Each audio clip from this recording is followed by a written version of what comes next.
வணக்கம். இன்று பதிவில் நான் பார்க்க போகிறது, நாம் பூஜை அறையில் வைக்கும் தண்ணீர் எதற்காக தெரியுமா? பஞ்ச பாத்திரத்தில் தண்ணீர் வைக்கும் வழக்கம் நமக்கு உண்டு. இந்த தண்ணியை வைத்து நம் வீட்டில் தெய்வம் இருக்கிறதா இல்லையா என்பதை கண்டறியலாம். அது எப்படி என்பதை இந்த பதிவில் பார்க்கலாம்.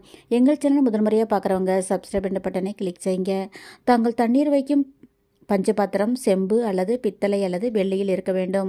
இந்த பஞ்சபாத்திரத்தில் வைக்கும் தண்ணீரில் மஞ்சள் தூள் 1 சிட்டிகை, மஞ்சள் பொடி 2 ஏலக்காய், 1 துண்டு பச்சை கற்பூரம் போட வேண்டும். இந்த தண்ணியை தினமும் மாற்ற வேண்டும். அப்படி மாற்றும் பொழுது தண்ணியின் அளவு பாதியாக குறைந்திருந்தால் வீட்டில் தெய்வ சக்தி இருப்பதாக அர்த்தம். ஆனால் தண்ணீர் குறையாமல் இருந்தால் மட்டுமே வீட்டில் ஏதோ பிரச்சனை இருப்பதாக அர்த்தம். ஒரு சிலர் குலதெய்வத்திற்கென்று சிறிய செம்பில் தண்ணீர் வைக்கும் பழக்கம் இருக்கும்.